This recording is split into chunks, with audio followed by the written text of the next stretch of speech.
नमः शिवाय, जय शिव शंकर। दोस्तों, सावन सोमवार में क्या क्या खाना चाहिए, क्या पीना चाहिए और क्या करना चाहिए, कौन सी सब्जी सावन में खाने से पाप लगता है और कौन सा फल खाना शुभ होता है, सावन में शिवलिंग क्यों नहीं छूते, कुछ लोग करते हैं घोर पाप सावन में, कौन सा नमक नहीं खाते, ये सब तमाम बातें आज हम आपको बताएंगे। महादेव का जयकारा लगाते हुए वीडियो को शुरू करते हैं। दोस्तों, उनके इस पवित्र महीने में कितने सोमवार पड़ेंगे और आपको कितने व्रत रखने हैं, आइए जानते हैं। सावन मास का पहला सोमवार व्रत 3 अगस्त दिन सोमवार है। सावन का दूसरा सोमवार व्रत 10 अगस्त दिन सोमवार है। तीसरा सोमवार व्रत 17 अगस्त। सावन का पवित्र चौथा व्रत 24 अगस्त के दिन पड़ेगा और 28 अगस्त को शुक्रवार के दिन ही रक्षाबंधन के संपूर्ण होने के साथ सावन समाप्त हो जाएगा। दोस्तों, ऐसे में कुल मिलाकर 4 सोमवार पड़ेंगे और अंत में 28 अगस्त यानी शुक्रवार के दिन सावन समाप्त हो जाएगा। दोस्तों, ऐसे में हम जानते हैं सावन के इस पवित्र महीने में कौन सा पाप या गलती नहीं करनी चाहिए जिससे कि शिव नाराज ना हो। और सावन व्रत में ये सब्जियां और फल तो कभी मत खाना, नहीं तो भगवान भोले बाबा आपसे क्रोधित हो सकते हैं, आपका व्रत भी टूट सकता है। आइए जानते हैं कुछ ऐसी सावधानियां जिन्हें भूल कर भी नहीं करना चाहिए। दोस्तों, नंबर 1, शास्त्रों में कहा गया है कि व्रतधारी को उधार मांगकर सब्जियां फल आदि नहीं खाने चाहिए, इससे पाप लगता है और व्रत अधूरा रह जाता है। सोमवार का व्रत हो या कोई भी व्रत क्यों ना हो, पड़ोसियों से मांगकर भी व्रत आदि में फल वगैरह नहीं खाने चाहिए। व्रत में उधार मांगकर खाने से व्यक्ति का व्रत झूठा हो जाता है। ईश्वर की शरण में आने पर व्यक्ति को झूठ नहीं बोलना चाहिए, कर्ज नहीं लेना चाहिए, चुगली आदि नहीं करनी चाहिए, उधार मांगकर भी नहीं खाना चाहिए। अगर आपको कोई अपनी मर्जी से खाने के लिए व्रत में कुछ देता है तो उसे आप खा सकते हैं, लेकिन व्रत में कम से कम उधार मांगकर फल आदि नहीं खाना चाहिए, इससे पाप लगता है और व्यक्ति की पवित्रता भंग हो जाती है। दोस्तों, नंबर 2, सोमवार का व्रत हो या सावन का व्रत, आपको नाशपाती नहीं खाना चाहिए। दरअसल इस फल का नाम नाश यानी नाश करने वाला होता है, इसीलिए इस फल को व्रत में नहीं खाना चाहिए।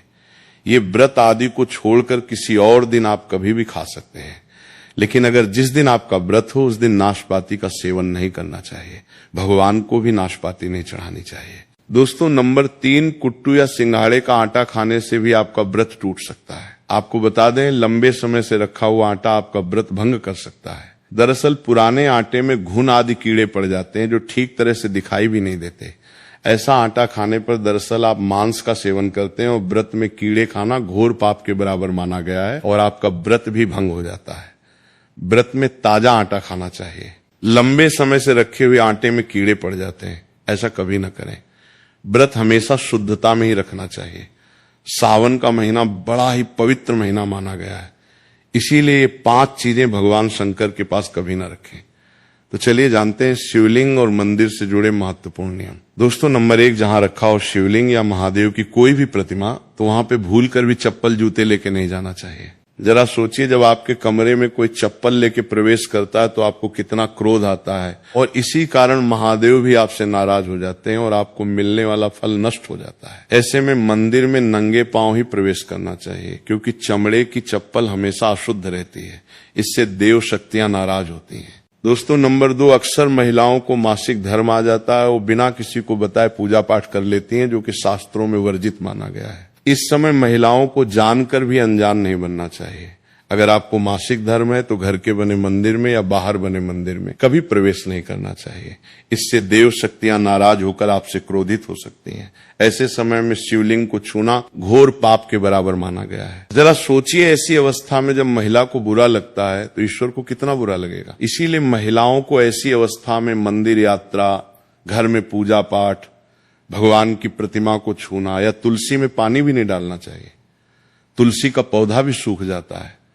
जब देव शक्तियां नाराज होती हैं तो लाजमी है कि घर में कंगाली, गरीबी और लड़ाई झगड़े होने लगते हैं, ऐसा कभी मत करना। दोस्तों, नंबर 3, शास्त्रों में बताया गया है कि जहां होता है शिवलिंग तो वहां पर सभी शक्तियां सक्रिय रहती हैं। अगर घर में होता है शिवलिंग तो वो व्यक्ति महादेव की कृपा सदैव पा लेता है। वास्तुशास्त्र के अनुसार शिवलिंग से हर वक्त ऊर्जा का संचार होता रहता है, इसीलिए शिवलिंग पर जलधारा हमेशा होनी चाहिए जो ऊर्जा को शांत रखती है। कुछ लोग अपने घर में शिवलिंग तो रख लेते हैं, लेकिन वो 1 हफ्ते के बाद जल चढ़ाते हैं, जो कि बिल्कुल भी अच्छा नहीं माना जाता। अगर आप जल नहीं चढ़ा सकते तो आप अपने घर में शिवलिंग स्थापित कभी ना करें, जो कि गरुड़ पुराण में बताया गया है। इससे उल्टा घर में विनाश होता है।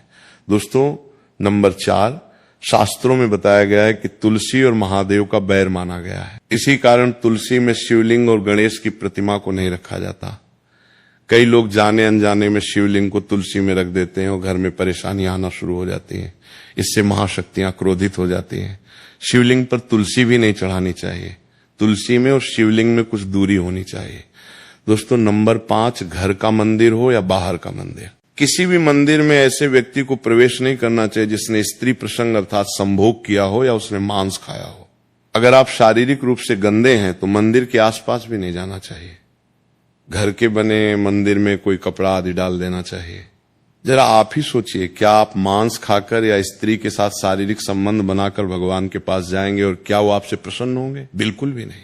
वो आपसे क्रोधित हो सकते हैं और आपसे नाराज हो जाएंगे। शास्त्रों में इसे घोर पाप माना गया है। इससे व्यक्ति नरक में जाता है। ऐसा दुष्ट स्वभाव मनुष्य की बर्बादी का कारण माना गया है। ऐसा ना करें। ईश्वर के सामने हमेशा नहा धोकर मन पवित्र लेकर ही जाना चाहिए। इससे सभी शक्तियां आपसे प्रसन्न रहती हैं। बेलपत्र चढ़ाने के नियम और लाभ।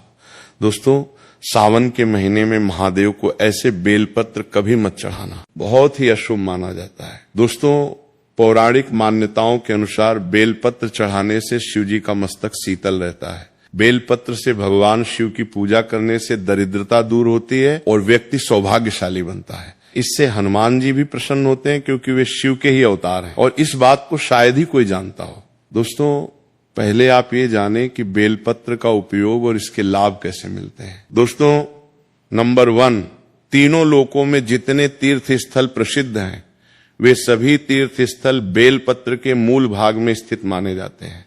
इस बात को शायद ही कोई जानता हो। दोस्तों, नंबर 2, यदि बेल का वृक्ष घर के बीचों बीच या पूर्व दिशा में लगा हो तो घर में धन धान्य की कोई भी कमी नहीं रहती और परिजन खुशहाल रहते हैं। दोस्तों, नंबर 3, जो व्यक्ति बेल के वृक्ष के मूल भाग की गंध पुष्प आदि से पूजा अर्चना करता है उसे मृत्यु के पश्चात शिवलोक की प्राप्ति होती है। दोस्तों, अब जानते हैं बेल पत्र से जुड़ी कुछ खास बातें, जैसे चतुर्थी, अष्टमी, नवमी, चतुर्दशी और अमावस्या तिथियों को संक्रांति के समय और सोमवार को बेलपत्र नहीं तोड़ना चाहिए। पूजा से एक दिन पूर्व ही बेलपत्र तोड़कर रख लें। दोस्तों, आपको बता दें, बेलपत्र कभी अशुद्ध नहीं होते। यदि आपको पूजा के लिए नया बेलपत्र नहीं मिल रहा है तो आप किसी दूसरे के चढ़ाए हुए बेलपत्र को स्वच्छ जल से धोकर भगवान शिव को अर्पित कर सकते हैं। बेलपत्र का नियम, बेलपत्र में 3 पत्तियां होनी चाहिए। कटी फटी पत्तियों का बेलपत्र भगवान शिव को अर्पित गलती से भी मत करना। कटी फटी पत्तियों को अर्पित करने से शिव का अपमान माना जाता है और बेलपत्र का भी। इसलिए बेलपत्र की पत्तियां एकदम साफ होनी चाहिए। महादेव की कृपा के 5 शुभ संकेत। दोस्तों, सावन के इस पवित्र महीने में अगर किसी व्यक्ति को 5 संकेत मिल जाएं तो इससे ये पता चलता है कि महादेव आपकी भक्ति से बहुत प्रसन्न है और आपको धनी होने से कोई भी नहीं रोक सकता।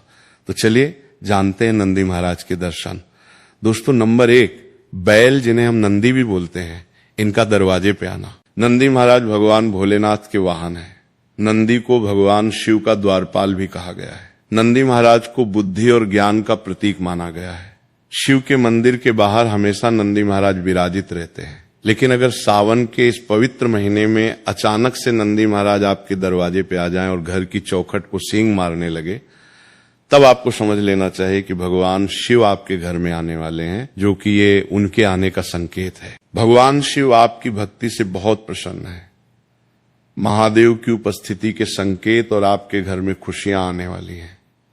आपको धनी होने से कोई नहीं रोक सकता, लेकिन याद रहे नंदी महाराज को तिलक लगाकर मीठा भोग जरूर खिलाएं। दोस्तों, नंबर 2, सावन के पवित्र महीने में अचानक से आपके सपनों में अगर शिवलिंग दिखाई दे जाए अर्थात भगवान शिव दिखाई दे जाए तो इससे आपको ये समझना चाहिए कि अब आपके जीवन से परेशानियों का अंत जल्दी हो जाएगा। भगवान शिव आपकी सच्ची आराधना और भक्ति से बहुत खुश हैं और वो आपके घर में आने वाले हैं।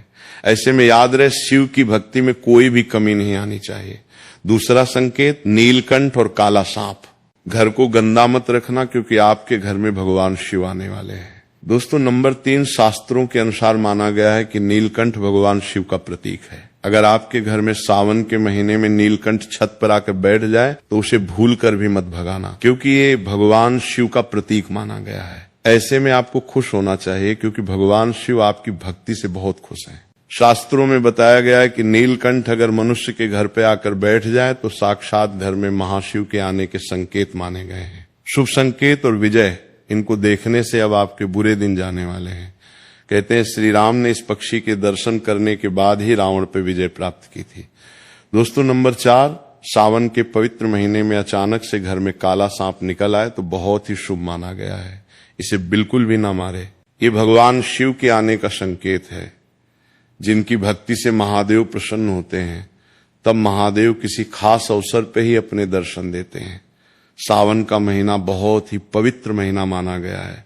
यही वो महीना है जिसमें भगवान शिव धरती पर आते हैं। सोमवार और डमरू की ध्वनि और उसी घर में अपना वास बना लेते हैं जो सच्चा भक्त होता हो। सपनों में किसी मंदिर में नाग नागिन का जोड़ा देखना बहुत ही शुभ माना गया है। ये घर में शिव के आने के संकेत हैं। अब आपको खुश होने की जरूरत है। दोस्तों नंबर 5, सावन के शुभ अवसर पर सोमवार के दिन डमरू की आवाज, घंटियों की आवाज सुनाई दे जाए तो यह अत्यंत शुभ माना गया है।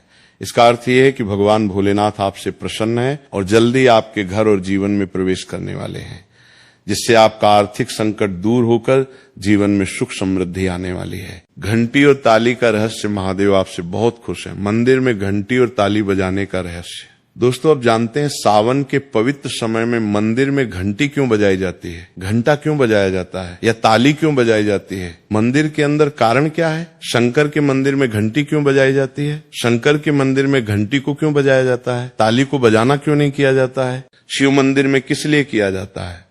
तो ये पुराण है कि मंदिर के अंदर या घर के अंदर आप गरुड़ घंटी जब बजाते हो, घंटी का पुण्य और नियम, घंटी का नाद जब करते हो तो शिव महापुराण की कथा, लिंग पुराण की कथा और विष्णु पुराण की कथा कहती है। मात्र घंटी का नाद कर देने से जितने भूमि पर तीर्थ हैं, जितने साधक साधना कर रहे होते हैं, जितने तप कर रहे होते हैं, जितनी पवित्र नारी स्त्री धर्म का पालन कर रही होती है, जितने दान हो रहे होते हैं, उस समय जिस समय तुमने घंटी बजाई है, उस पल वो सारे पुण्य घंटी का नाद करते ही तुम्हारे खाते में आ जाते हैं। शंकर जी के मंदिर में जाके थाली का नाद किया जाता है। मंदिर में बजने वाली ताली और गरुड़ घंटी ताली शिव मंदिर में क्यों बजाई जाती है? मंदिर में जितने भी बैठे होंगे या जो भजन कर रहे होंगे या जो साधना कर रहे हैं या अभिषेक कर रहा है या पूजन कर रहा है, 3 बार ताली बजाने से उनका सारा का सारा पुण्य हमारे खाते में आ जाता है। खींचा चला आता है, हमारा भाग्य प्रबल हो जाता है, 1 सेकंड में हमारे खाते में आ जाता है और हमें लगता है हम शंकर को रिझा रहे हैं। शंकर को रिझाएं।